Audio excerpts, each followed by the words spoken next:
Efésios, capítulo de número 2, versículo 1 ao 10. Diz assim a palavra do Senhor.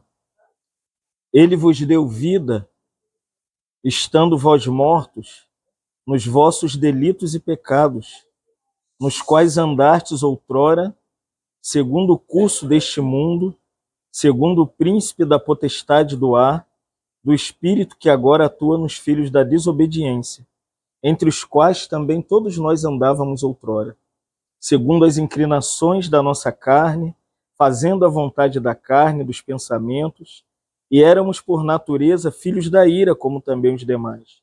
Mas Deus, sendo rico em misericórdia, por causa do grande amor com que nos amou, estando nós mortos em nossos delitos, nos deu vida juntamente com Cristo. Pela graça sois salvos. E juntamente com Ele nos ressuscitou e nos fez assentar nos lugares celestiais em Cristo Jesus, para mostrar nos séculos futuros ou vindouros a suprema riqueza da sua graça, em bondade para conosco em Cristo Jesus.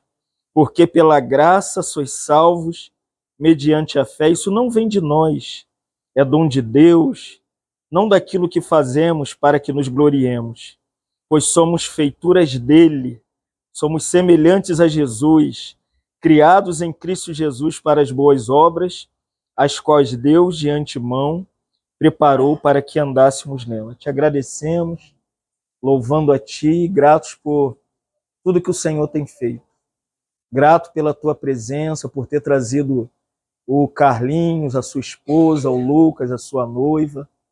Obrigado, Senhor, por ter direcionado todas as coisas. Estar nos mantendo de pé e ainda em Tua presença nessa noite.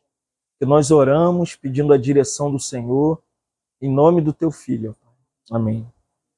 Então aqui nós chegamos num dos pontos que eu acredito que seja a parte mais bela da carta de Paulo aos Efésios.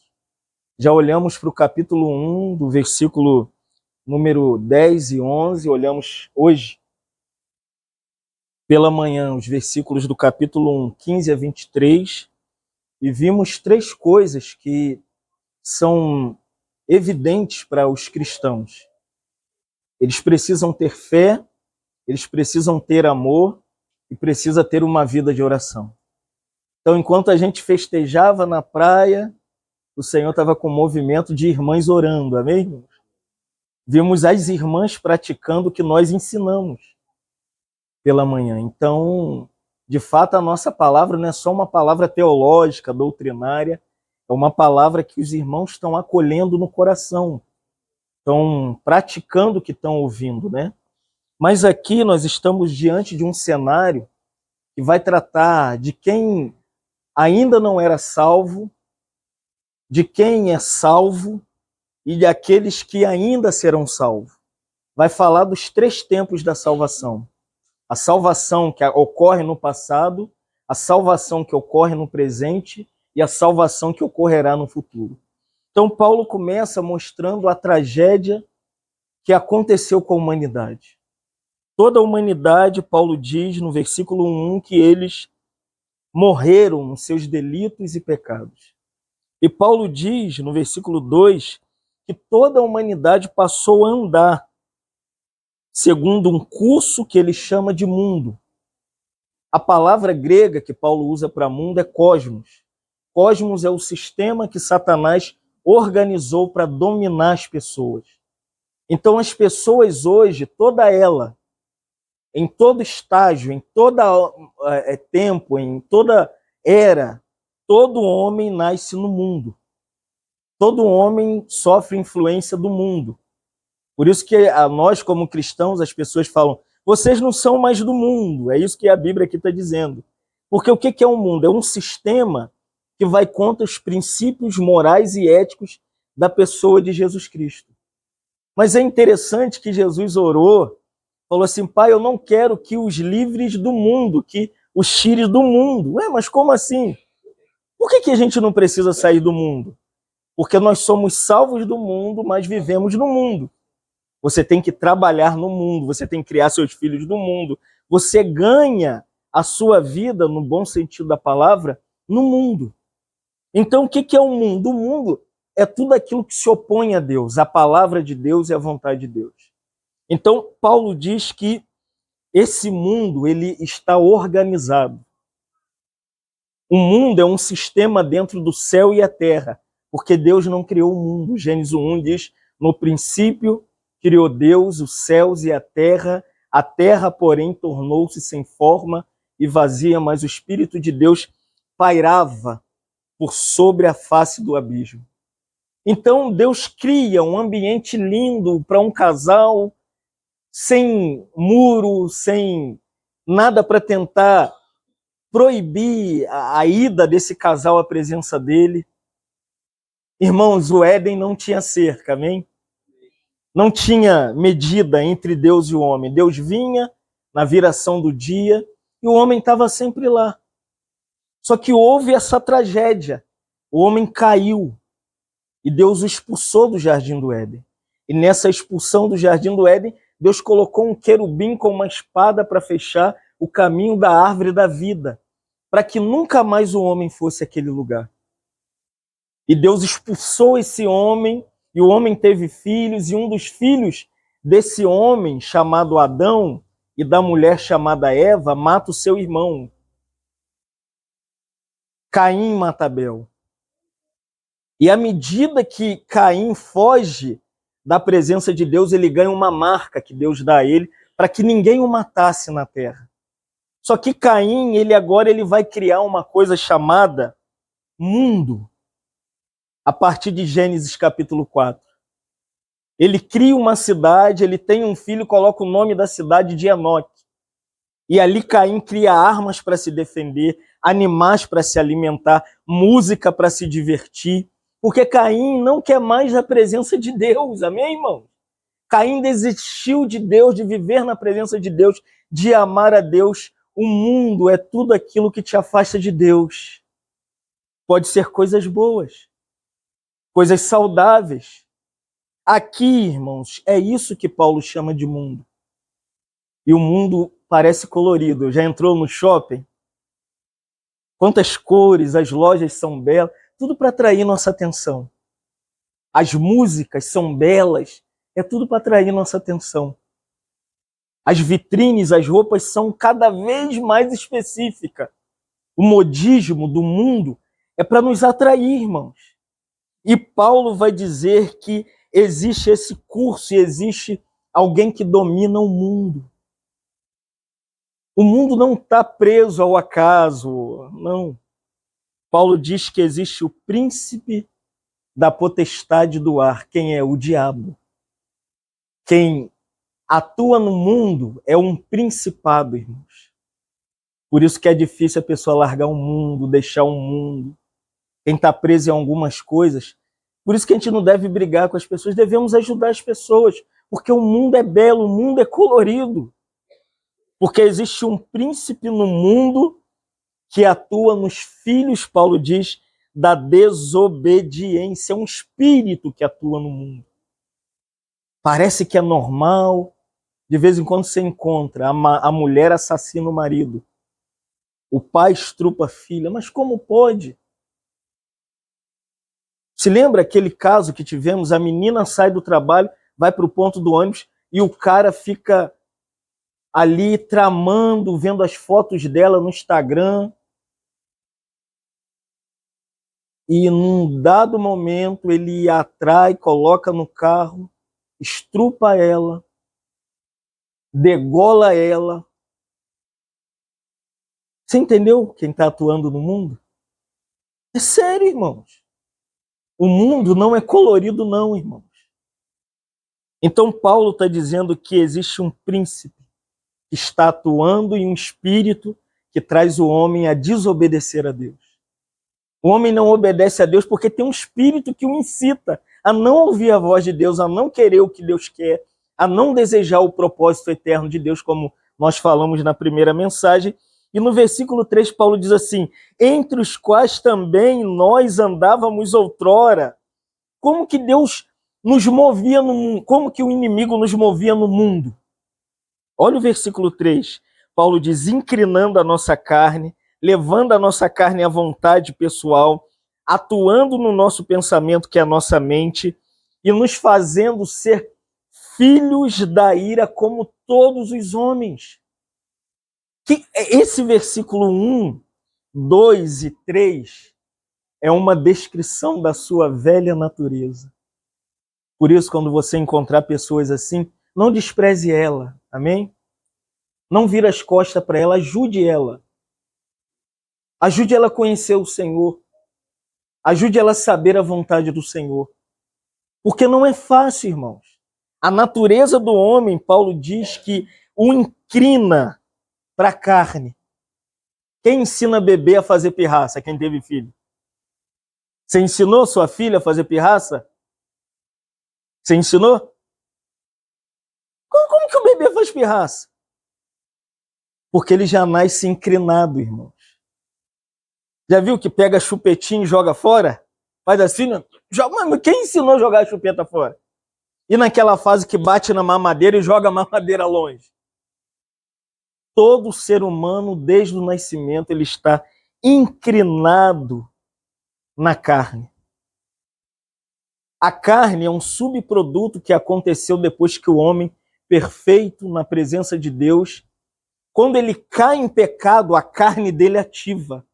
A carne é a natureza caída do homem. Por isso que não tem como aperfeiçoar o homem de fora para dentro, amém? É igual você pegar um macaco que está lá na tribo, lá dos indígenas, e traz ele para sua casa. Aí treina o macaco. Como que treina o macaco? Primeira coisa que você vai fazer é botar roupa no macaco. Já viu na internet o macaco vestido? É engraçado, né? Bota o macaquinho nele, bota a touquinha nele, ensina ele a pegar a caneca, a beber água, a fazer comida, a sentar no vaso. Mas lá no fundo, a natureza do macaco ainda é a natureza do macaco. É igual o leão quando adestra, já viu? Os outros falam, ih, ficou mansinho. Derek chegou a tirar foto com o leão, cuidado. Parece, irmãos, vê vídeos no YouTube. O cara treina, alimenta, faz ele ser um animal doméstico, deixa ele sem comida. Deixa eu te falar, para de alimentar o seu espírito, seu coração com a palavra de Deus. Você volta a tudo aquilo que você era no passado. Todos os desejos, todo o sentimento. Irmão, a salvação, isso é incrível. Deus não tira a nossa velha natureza. Deus transforma a nossa natureza, nos dando uma nova vida. 2 Coríntios 5,17, Paulo diz assim, aqueles que estão em Cristo, nova criatura é, as coisas velhas já passaram, eis que tudo se fez novo.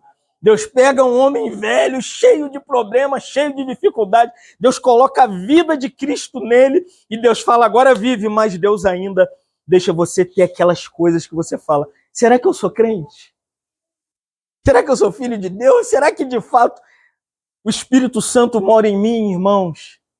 Se Deus tirasse de nós as nossas fraquezas, nós seríamos a raça mais orgulhosa do mundo, como às vezes somos.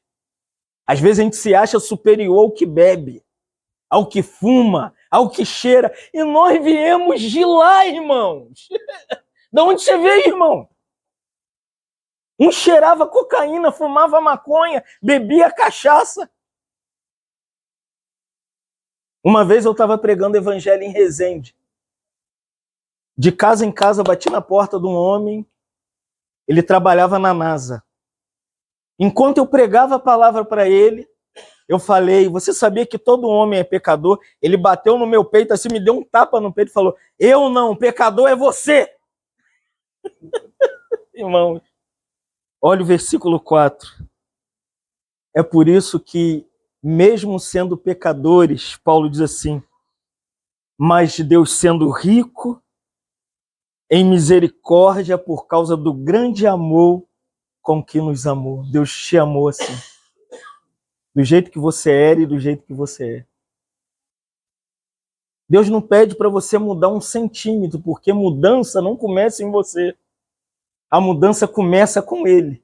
A mudança continua com ele. E a mudança vai terminar com ele. Filipenses 1,6. Paulo diz assim: aquele que começou a boa obra em nós há de completá-la até a vinda de Jesus. Como a gente precisa entender, irmão, que obra de Deus não sou eu quem faço, é Deus quem faz uma obra em mim. É Ele que começou. É Ele que está operando, é Ele que está ganhando os espaços, os cômodos, as salas, os banheiros e tudo aquilo que há no nosso coração, irmãos. Porque Paulo diz, porque Deus é rico em amor. Essa é uma palavra superlativa que Paulo usa. Com a grande amor com que nos amou. Como assim? Que amor grande é esse? Vou te explicar. Filipenses 2. Paulo diz que Jesus não usou como usurpação o ser igual a Deus. Esse é o grande amor. Mas antes ele se esvaziou, assumindo a forma de servo. Foi visto como uma figura humana, como um homem. Jesus estava num trono, irmão, de glória, desde toda a eternidade. E de repente ele viu a tragédia que aconteceu no Jardim do Éden, e ele ali, ele se moveu na intimidade do seu próprio coração. E falou, eu vou lá. Eu vou resgatar aquelas pessoas. Nele nunca houve separação do Pai, desprezo de pessoas, abandono. Nunca houve solidão no coração do Filho de Deus. Mas por causa de mim e de você, ele largou um trono de glória por causa deste amor superlativo, por causa do grande amor com quem nos amou. Não dá para medir, amém, irmão? É isso que Paulo está dizendo. Não dá para medir, não dá para contar, não dá para enumerar, não dá para dizer como que é esse amor. É assim, eu te amei. Acabou. Mas o que eu fiz para ser amado, Senhor? Nada. Por que o Senhor me ama? Não sei, mas eu sei que Ele me ama. E quando Ele ama mesmo. Quando Ele viu Zaqueu na árvore, tinha tantas pessoas melhor ali naquele meio, mas Ele queria Zaqueu, irmãos. É o amor superlativo de Deus. É o grande amor que amou Zaqueu. Zaqueu, ele olhou para o alto. Zaqueu só queria ver aquele homem que curava, operava milagres passar, e o Senhor falou, Zaqueu, desce depressa, porque hoje me convém entrar na sua casa, amém, irmão? Fica preparado, uma hora ele vai te ver, amém? É igual a mulher com fluxo de sangue, irmãos. 30 anos com uma hemorragia, menstruando, 30 anos sem parar. E os discípulos cercaram Jesus. E Jesus tinha um amor superlativo, é um amor grandioso. E de repente aquela mulher viu uma oportunidade e chegou lá e tocou o Senhor. E o Senhor virou para a mulher, para os discípulos e falou, alguém me tocou. E falou, mas Senhor, quem te tocou? O amor sabia o toque diferente. O amor sabia quem se aproximava dele. E com aquele toque, ela foi curada. O filho pródigo largou tudo. Mas o amor superlativo, o grande amor de Deus foi atrás do filho. Largou tudo que tinha, ficou da janela todo o período, enquanto o filho bagunçava, gastava o dinheiro. Ele era pródigo. Quem são os pródigos? Somos nós, irmãos. Gastávamos com bebida, com cocaína, com droga, gastávamos na noitada, na bagunça, e o Pai sempre esteve ali nos esperando. A todo instante ele esteve ali. A gente chegava alcoolizado, cambaleando e prestes a cair, depressivo, angustiado, pedindo a morte. E o pai se levantou e o filho ficou planejando um discurso. O pecador gosta de ficar planejando discurso para ser aceito por Deus. O amor de Deus não quer seu discurso, não quer sua boa palavra, não quer nem o seu conhecimento sobre ele. O amor faz assim, ele viu o filho de longe e ele saiu correndo. Enquanto ele corria, ele pulou nos braços do filho e o beijou e falou: volta para casa. Aleluia, irmãos. É o amor superlativo de Deus, irmãos. Com Zaqueu, com a mulher com fluxo de sangue e com o filho pródigo. O Senhor nunca deixa de te amar, amém? Mas eu sou muito fraco para ser amado.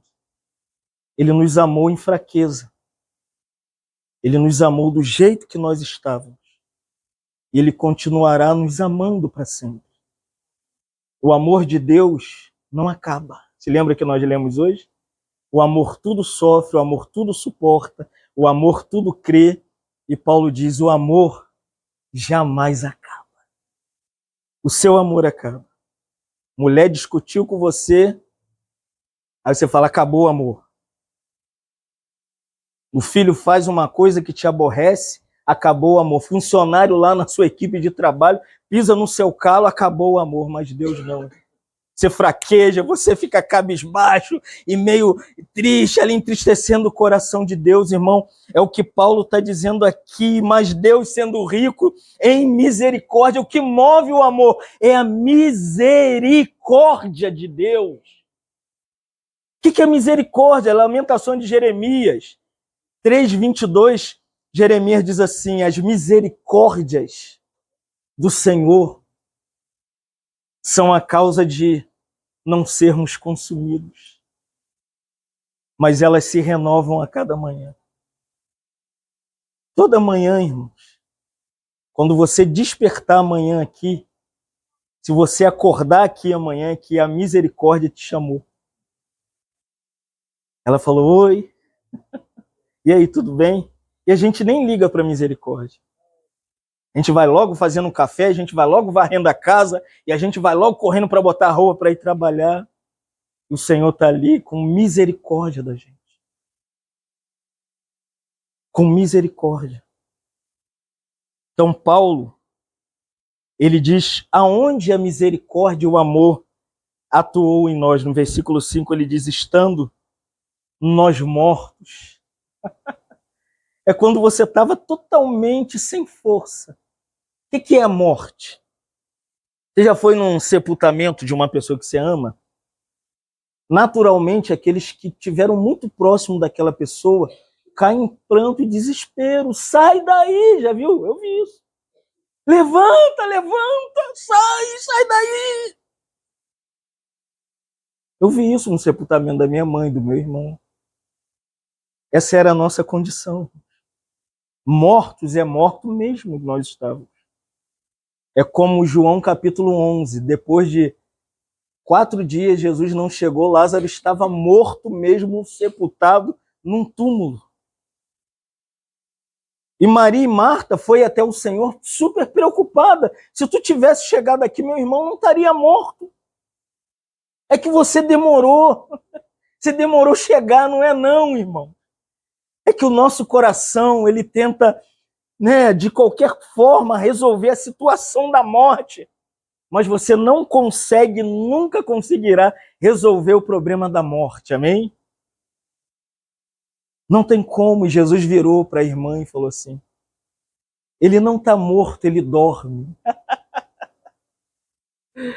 E ela, teologicamente, ela era uma conhecedora da Bíblia. E ela começa a teologar com Jesus. Eu sei que o meu irmão vai ressuscitar no último dia. Era para ela falar assim, Senhor, então tira ele da morte. Ela fica argumentando com Jesus. E Jesus vira para ela, que é o texto mais lido nos sepultamentos. Ele diz assim, eu sou a ressurreição e a vida, e aquele que crer em mim, ainda que morra, viverá. Amém, irmão? Como que sai do túmulo? Crendo em Jesus. E Jesus virou e falou assim, meu coração está arrasado com vocês. Jesus começou a chorar. É o texto menor da Bíblia. E Jesus chorou. Imediatamente as pessoas ao redor falaram assim, Ele está chorando porque ele amava muito ele, entendeu? E ele amava mesmo. O lugar que Jesus ia depois de pregar, ia para todos os lugares em Jerusalém, na Judéia, Samaria.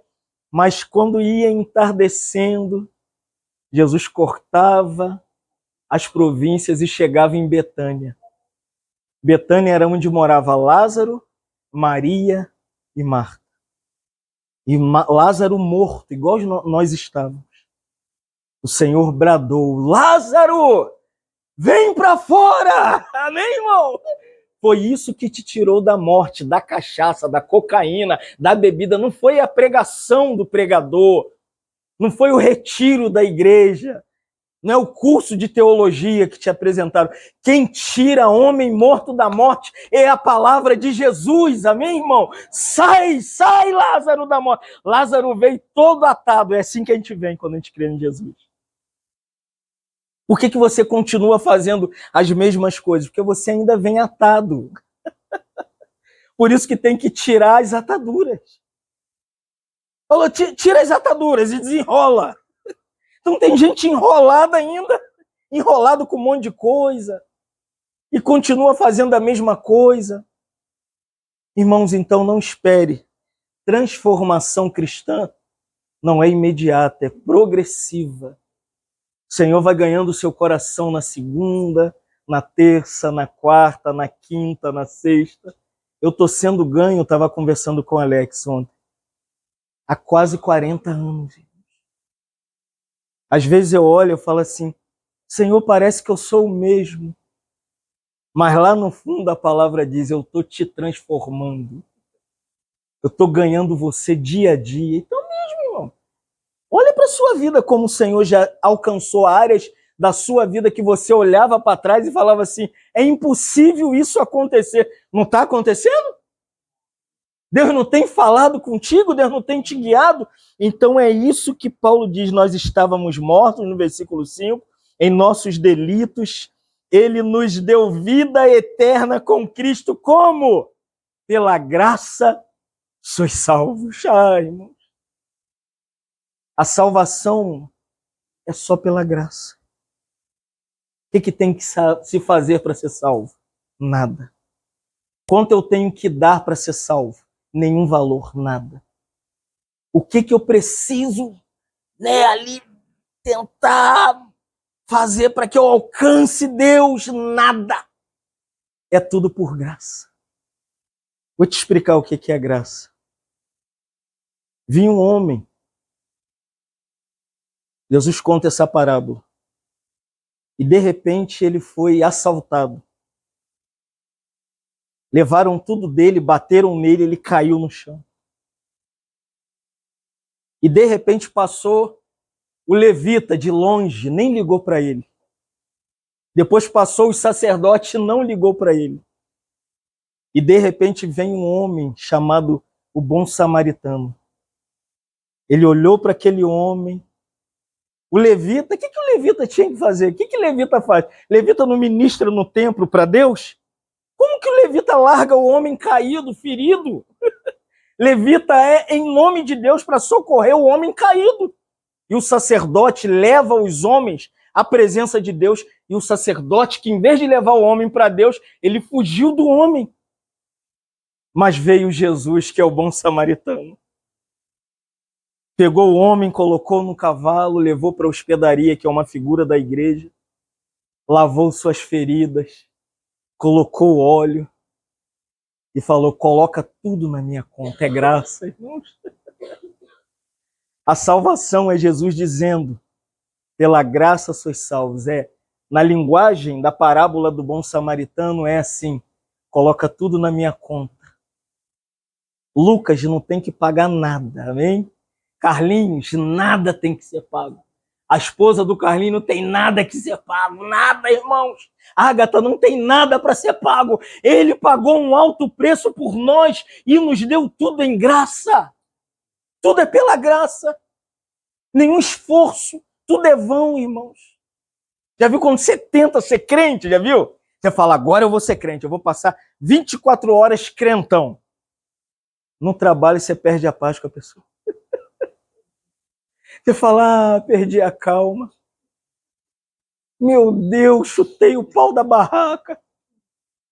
Estava ouvindo uma moça lá na rua, lá, levando o Pedro para a escola. Ela falou, perdi a graça e meti o cacete, acabei com tudo. Eu falei, agora a senhora é crente. Ela morreu de rir. Crente é salvo e salvo só pela graça, irmão. Porque se não é graça, só tem desgraça. E no nosso velho homem, na nossa antiga natureza, o que a gente faz é só desgraça. Sem graça, você vive numa eterna desgraça. O oposto da graça, que no grego é o favor imerecido de Deus, é desgraça. Então dependa da graça de Deus, e Paulo ele vai dizer no versículo 6, e juntamente com ele nos ressuscitou e nos fez assentar nos lugares celestiais, 7, para mostrar nos séculos vindouros a suprema riqueza da sua graça, a graça de novo em bondade para conosco, em Cristo Jesus. Versículo 8, porque pela graça sois salvos, mediante a fé, isso não vem de nós. É dom de Deus. Olha o 9, Paulo diz assim, não de obras, para que ninguém busque glória para si. Irmãos, se você chegar no céu pelos seus méritos, você vai dizer para Deus, cheguei aqui porque eu sou capaz. Não tem como, irmão, chegar no céu pelos méritos, pelas obras, pelo que faço, pelo que não faço, porque eu sou bom, porque eu sou ruim, porque eu crio filhos, porque eu não crio filho, porque eu não sou divorciado, porque eu sou casado até agora. Irmão, isso é bobagem, você entendeu? Viva em graça, amém?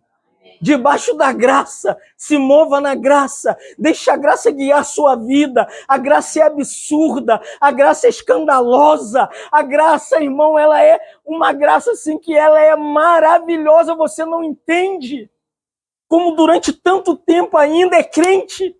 Às vezes eu falo, Senhor, por que até hoje eu ainda sou crente? Eu escuto aquela voz lá no profundo do meu coração.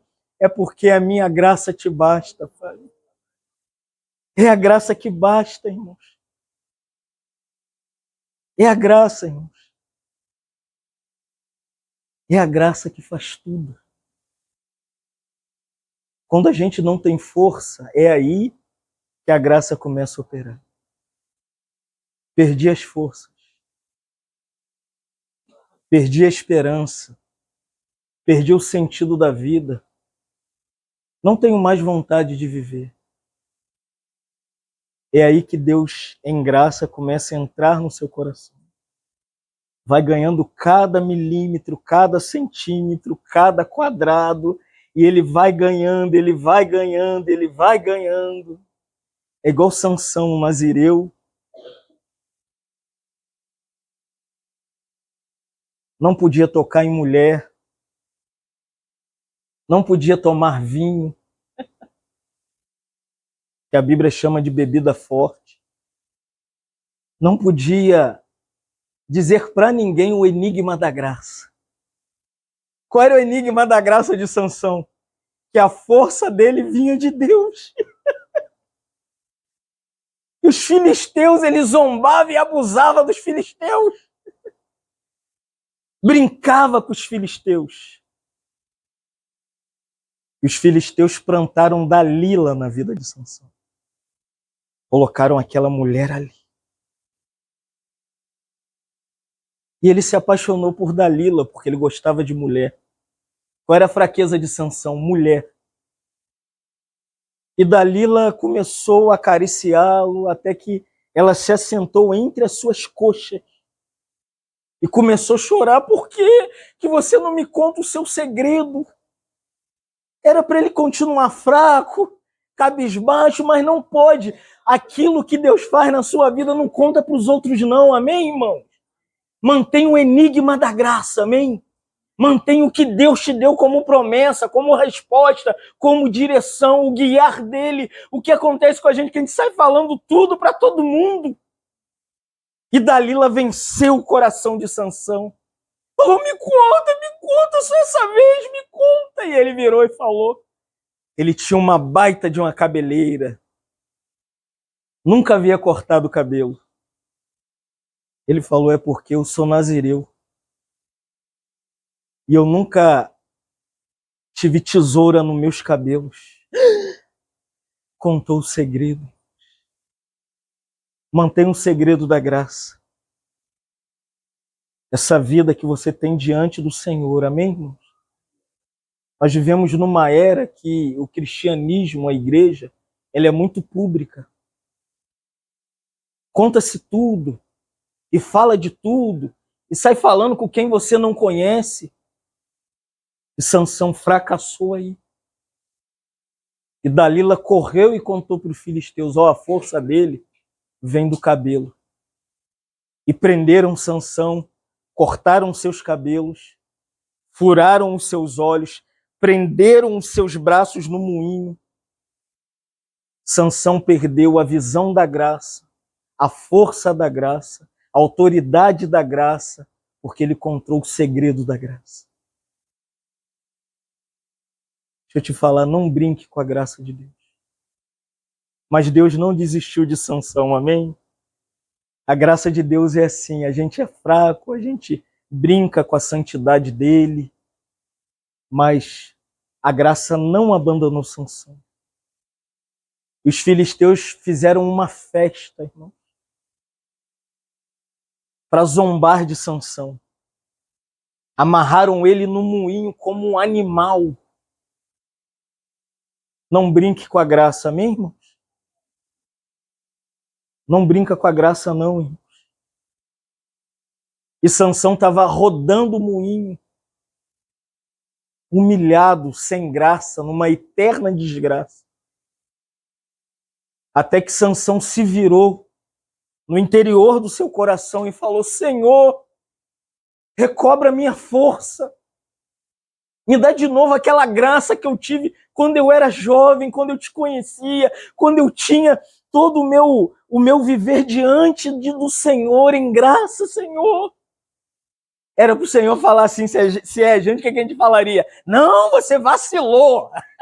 Não é assim que a gente faz? Você vacilou, acabou para você, irmão.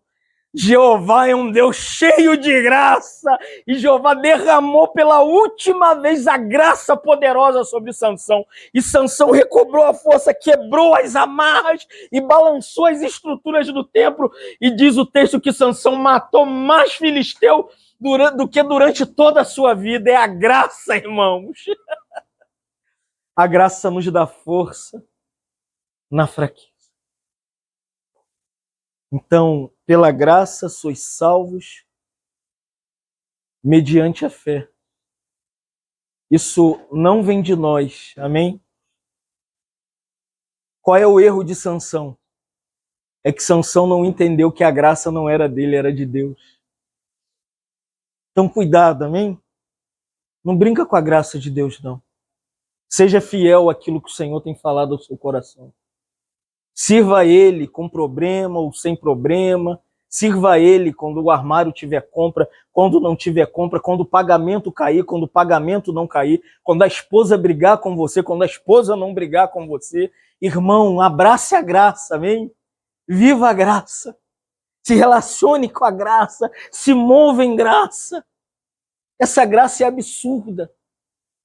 Vou dar um livro e uma recomendação para vocês de Philip Yancey. Compre A Maravilhosa Graça de Deus. Minha pregação está dentro desse livro. Eu li esse livro há 20 anos atrás. E eu não sabia o que era graça.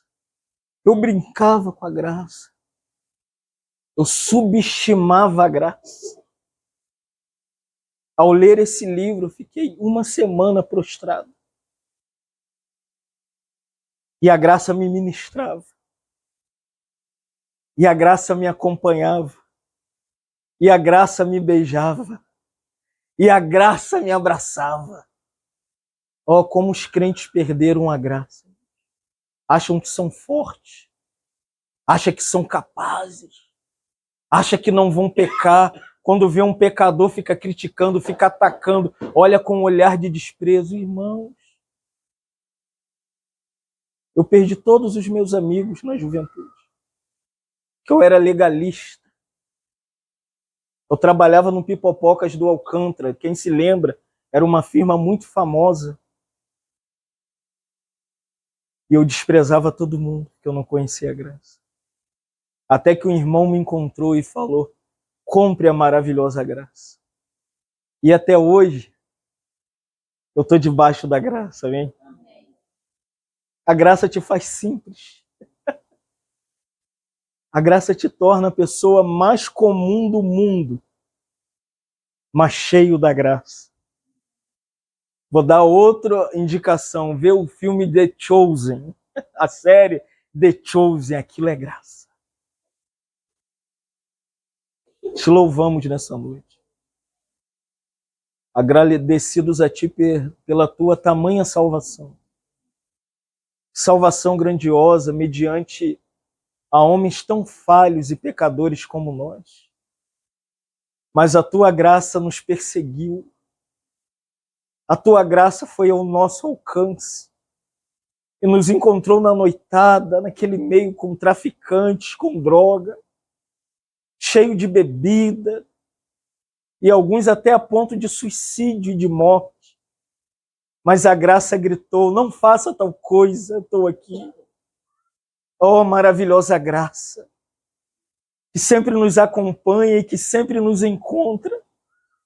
Como nós vamos declarar a Ti, ó Deus de toda graça? O que nós temos que fazer é Te agradecer pela graça. Obrigado, Senhor, pela Tua graça tão especial, essa graça tão absurda, essa graça tão maravilhosa, essa graça que nos aceitou como somos, do jeito que somos e ainda como estamos.